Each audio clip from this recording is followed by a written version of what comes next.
जिस बच्ची को माँ ने अपने पेट में, अपनी कोख में 9 महीने तक रखा था, वो उसको 90 मिनट भी नहीं देख पाई। और ये इस वजह से हुआ क्योंकि एक प्राइवेट अस्पताल की लापरवाही सामने आई और बच्ची की जलकर मौत हो गई। राजा हॉस्पिटल के इस पूरे मामले में डीएम ने कड़ी कार्रवाई की है और उसके बाद न सिर्फ उसका लाइसेंस निरस्त हो गया है, बल्कि उससे जांच आख्या कर उससे आख्या भी मांगी गई है। हमारे साथ खुद डीएम जितेंद्र प्रताप सिंह मौजूद हैं, उनसे बात कर लेते हैं।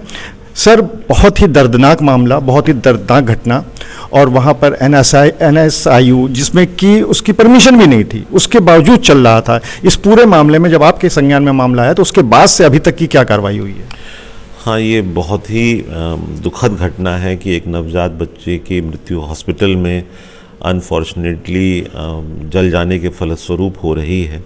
और जो हॉस्पिटल जान बचाने के लिए उनके यहाँ ऐसा हुआ, फिर जब संज्ञान में मेरे आया तो हमने टीम भेजी है, वहाँ पे उसको सील भी कर दिया गया है, उसका पंजीकरण भी निरस्त किया गया है क्योंकि उन्होंने बहुत लापरवाही कर रखी थी।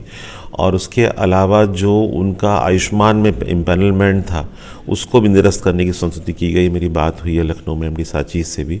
थोड़े में ज्यादा स्वाद ये तो है इसकी खास बात। वाओ मामा, क्या स्वाद है! अरे मेरे राजा, तो we are taking all actions. FIR के फलस्वरूप विवेचक उसमें जांच कर रहे हैं।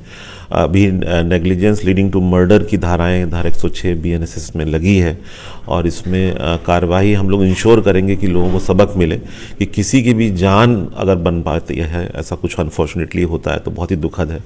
इसके अलावा अभी CMO को मैंने निर्देश दिए हैं कि पूरे जनपद में रैंडमली पहले कर लें और पारदर्शिता के लिए 422 ऐसे हॉस्पिटल हैं जो 50 बेडेड तक हैं, उनकी सूची भी हम शेयर कर रहे हैं मीडिया के साथ में। और 57 ऐसे हॉस्पिटल हैं जो 50+ हैं कानपुर नगर में, तो उनको भी शेयर करेंगे ताकि लोग ये जाने कि हॉस्पिटल कौन से हैं, फैसिलिटीज़ कौन सी हैं, कितने बेडेड वो अनुमन्य हैं, कितने बेडेड अनुमन्य नहीं हैं। और फायर डिपार्टमेंट को भी निर्देश दिया गया कि सारे जगह चेक कर लें और कहीं भी ऐसा हॉस्पिटल मिलता है कि फायर की NOC के बिना अगर वो चल रहा है तो फायर डिपार्टमेंट मुझे सूची उपलब्ध कराएगा, CMO को सूची उपलब्ध कराएगा और उसके क्रम में ऐसे अस्पतालों को, ऐसे नर्सिंग होम्स को तत्काल बंद किया जाएगा ताकि जो ये दुखद घटना हुई है इसकी पुनरावृत्ति कानपुर में कभी ना हो। सर, आपकी तरफ से कई बार देखने को मिलता है कि आप स्वास्थ्य केंद्रों पे जाते हैं, वहाँ पे निरीक्षण करते हैं और बहुत सारी कमियां निकल के आती हैं। दूसरी तरफ शहर में तकरीबन 1200 ऐसे अस्पताल हैं जो कि प्राइवेट हैं और उनमें से आधे ऐसे हैं जिनमें किसी में NICU की परमिशन नहीं है लेकिन वो चल रहा है, OT की परमिशन नहीं है लेकिन वो चल रहा है, स्वास्थ्य विभाग को कहा जाता है वो 1-2 दिन की खाना पूर्ति कर लेते हैं। तो ये आखिर इस तरह की जो कमियाँ हैं जो कि जानलेवा बन जाती हैं, इसके लिए सर आगे कैसे क्या होगा जिसकी वजह से कम ऐसे अस्पतालों पर अंकुश लग पाए? हाँ, कानपुर में एक स्वास्थ्य का बड़ा इंफ्रास्ट्रक्चर है, गवर्नमेंट सेक्टर में भी और प्राइवेट सेक्टर में। कुछ हॉस्पिटल्स में अच्छी सुविधाएं हैं, कुछ में खराब सुविधाएं दिखाई पड़ रही हैं। स्वास्थ्य विभाग इसमें नियमित रूप से करता है, उसमें और पैनापन लाने की ज़रूरत है और पारदर्शिता की ज़रूरत है।